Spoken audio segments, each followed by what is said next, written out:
वीणावरदण्डमण्डितकरा या श्वेतपद्मासना. ఉత్సవంలో గురువు గారు ఏం చేశారంటే ర్యాంక్ సాధించినటువంటి అన్నింటిలో ప్రావీణ్యం కలిగినటువంటి విద్యార్థులు ఇచ్చాడు. బాబు, నీకు ఒక అద్దం ఇస్తున్నాను, ఈ అద్దంతో నువ్వు అభివృద్ధిగా. స్వామి, ఈ అద్దం యొక్క ప్రత్యేకత ఏంటి అంటే, బాబు నువ్వు ఎప్పుడైనా ఈ అద్దంలో చూసినావు అనుకోండి, నీలో జరిగింది సార్ కూడా. అది ఏంటంటే వాస్తవానికి అది మన మిత్ర ఫౌండేషన్కి ఉపయోగపడేటటువంటిది. ఒకటి, మనందరం కూడా దేవుని నమ్ముతాం కదా. దేవుణ్ణి నమ్మినప్పుడు ఖచ్చితంగా అన్ని కోరికలు అనేటివి ఉంటాయి. నాకు ఇది కావాలి, నాకు అది కావాలి, నేను ఇలా ఉండాలి, ఎలా ఉండాలి అనేటటువంటి ఎన్నో విజ్ఞప్తులు చేస్తూ ఉంటాను దేవునితోటి. కాబట్టి దేవుడు ఏం చేశాడు అని అంటే, ఎక్కడో పోయి దాక్కున్నాడు గుహలలో. దాక్కున్నప్పుడు మనం ఏం చేసినాం, అక్కడ కూడా పోయినాం. అమర్నాథ్ యాత్రకు పోతున్నాం, అక్కడికి పోతున్నాం, తిరుపతి కొండలు ఎక్కుతున్నాం, ఎక్కడికి దేవుడు ఎక్కడ ఉంటే అక్కడికి పోతున్నాం. కాబట్టి ఏం చేయాలి అని అనుకున్నాడు అని అంటే, దేవుడు మన హృదయంలోనే ఉంటున్నాడు.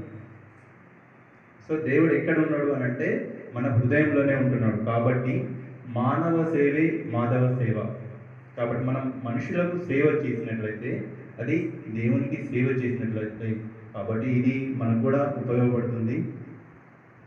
సో మనందరం కూడా తల చేయి వేసి ఈ మిత్ర ఫౌండేషన్ను, ఇది ప్రారంభం కాదు. చిన్నపిల్లలు మీకు ఒకటి చెప్తున్నా నేను, పిల్లలు ఇక్కడ కూర్చున్నారు, వాళ్ళు ఏ తరగతో తెలియదు, కానీ మీకు కొద్దిగా బోరింగ్ ఉండొచ్చు. ఎందుకంటే మనం చేయాలి, మన స్కూల్కు కానీ లేదంటే బయట ఉన్నవారికి కానీ ఏదైనా ఒక హెల్ప్ చేయాలని అనుకున్నప్పుడు, సాధారణంగా మాట్లాడుకున్నప్పుడు వచ్చిన చర్చల మనం ఒక ఫౌండేషన్ పెట్టి మన స్కూల్ కానీ బయట కానీ ఏదైనా ఒక హెల్ప్ చేయాలనే ఉద్దేశంతో ఈ మిత్ర ఫౌండేషన్ అంకురార్పణ జరిగింది. ఈ అంకురార్పణకు అందరం కలవడం, అందరి ఆలోచనలు అనేది. ఇప్పుడు దీనికి కొంతమంది రిజిస్ట్రేషన్ కోసం అని చెప్పి కొంత ప్రెసిడెంట్, సెక్రటరీ, ఉపాధ్యక్షులు, ఈసీ మెంబర్లుగా పెట్టుకోవడం జరిగింది. కానీ అందరం కూడా దీనికి సమాన బాధ్యులు. కాకుంటే రిజిస్ట్రేషన్ కోసం తప్పనిసరి కొన్ని పేర్లు ఉండాలి. మళ్ళీ కొంతమంది పని కూడా రెస్పాన్సిబుల్గా ఎవరైనా ఫోన్ చేసేదని అయినప్పుడు సమాధానం కూడా చెప్పాలని కొంతమంది రెస్పాన్సిబుల్ పర్సన్స్ ఉండాలన్న ఉద్దేశంతో కార్యవర్గాన్ని ఎన్నుకున్నాం. ఈ విధంగా జరగడం నాకు పోయిన సంవత్సరమే ఆనందం. చాలా బ్యాచెస్ వచ్చినాయి. ఏంటి, ఇట్లా గెట్ టుగెదర్ కార్యక్రమాలు చాలా వాటిలో పాల్గొన్నాను. చాలా వాటిలలో పిల్లలు స్కూళ్ళకు ఏదో బహుమతులు ఇవ్వడం అట్లా చేశారు. కానీ ఈ బ్యాచ్ యొక్క ప్రత్యేకత ఏంటంటే, విద్యార్థులు ఆడుకోవడానికి, చిన్నపిల్లలు ఆడుకోవడానికి ఏదైతే ఉందో అది ఏర్పాటు చేసినప్పుడు నాకు చాలా ఆనందం అనిపించింది. చాలా నాకు శుభసూచకం అనుకున్నాను. మరి ఆ రోజు అనుకున్న దానికంటే ఈరోజు ఇంకా మరింత ఒక అడుగు ముందు వేశాను ఈ బ్యాచ్. ఇప్పటి వరకు నేను చాలా గెట్ టుగెదర్లో పాల్గొన్నాను. అనేక మంది యొక్క మమ్మల్ని పొగడం సాధారణం. తల్లిని పుడతారు, తండ్రిని పుడతారు, గురువుని పొగుడతారు. అంటే ఆ రకమైన పొగడతలు కూడా మేము విన్నాం.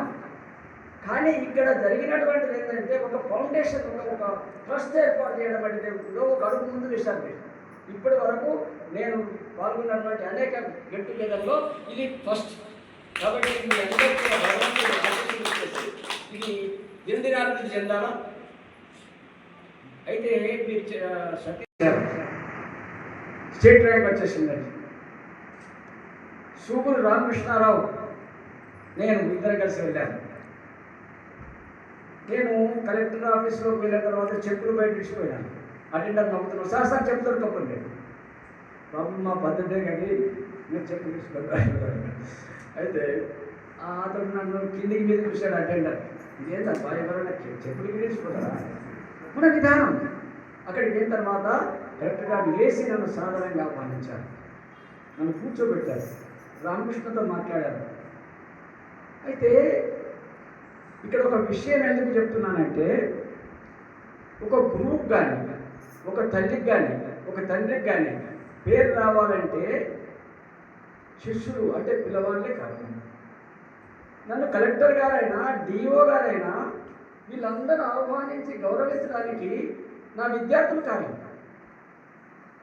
అయితే చూడండి, మరి నా విషయంలో కాదు, వివేకానందుడు ఉన్నారు. వివేకానందుడి యొక్క గురువు రామకృష్ణ పరమహంస. రామకృష్ణ పరమహంస అనేటువంటి వారు ఇంకా మనమందరం జ్ఞాపకం చేస్తున్నామంటే వివేకానంద గారి కారణం. వివేకానంద గారు ప్రపంచవ్యాప్తంగా రామకృష్ణ పరమహంస పరిచయం చేశారు. అంటే ఆ రకంగా ఇంకా ఏం జరిగిందంటే ఈ గీతా విద్యాలయంలో ప్రధానాచార్య ఉన్నప్పుడే నన్ను బెస్ట్ టీచర్ అవార్డు ఇచ్చారు నాకు. సతీష్ గారు వస్తున్నప్పుడు ఇవన్నీ కారణం సతీష్ ఏమో అనుకుంటున్నాను నేను, ఎందుకంటే నేను ఇవన్నీ చెప్పేవాటి పని కాదు. కాబట్టి ఏంటంటే సతీష్ కారులో కూర్చున్నప్పటి నుంచి మొదలుపెట్టిండు మన గీతా విద్యాలయంలో ఏం జరిగింది ఏం పెట్టి అవన్నీ జ్ఞాపకం వస్తున్నాయి నాకు. అట్లా సతీష్ నేను ఇప్పటి వరకు అనేక సార్లు నా డ్రైవర్తోటో లేకపోతే నా కొడుకుతోటో వచ్చేటటువంటి వాడిని ఏ కార్యక్రమం అయినా మొట్టమొదటిసారిగా నా స్టూడెంట్తో వచ్చేసాను ఈ కార్యక్రమం. అయితే ఫస్ట్ ఏం బెనిఫిట్ అంటే నా యొక్క జ్ఞాపకాలన్నింటినీ జ్ఞాపకం చేశాడు. ఇట్లా ఉండే ఇట్లా ఉండే ఇట్లా ఉండే నేను కూడా జ్ఞాపకం చేశాను. చిన్న ఒక కథ కూడా జ్ఞాపకం చేశాడు, నేను చెప్పిన కథ.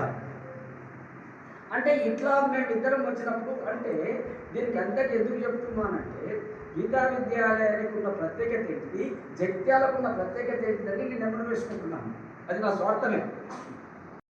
ఏంటంటే ఒక్కరి కొరకు అందరూ, అందరి కొరకు ఒక్కరు, ఈ రకమైన జీవనాన్ని మనం అలవర్చుకోవాలి. కాబట్టి అందరి కొరకు ఒక్కరిగా మనం మనం నిధులు సేకరణ చేస్తున్నాం, నిధులు వేస్తున్నాం, ఒక్కరు వేస్తారు. ఆ రకంగా నిధులను వేసి ఆ ఫండ్ను వేసి డెవలప్మెంట్ చేసుకోవాలి. ఒక్కరి కొరకు అందరు, ఎవరైనా మన బ్యాచ్లో కానీ లేకపోతే సమాజంలో కానీ మిగతా ఉన్నటువంటి వాళ్ళకు మన సహాయం.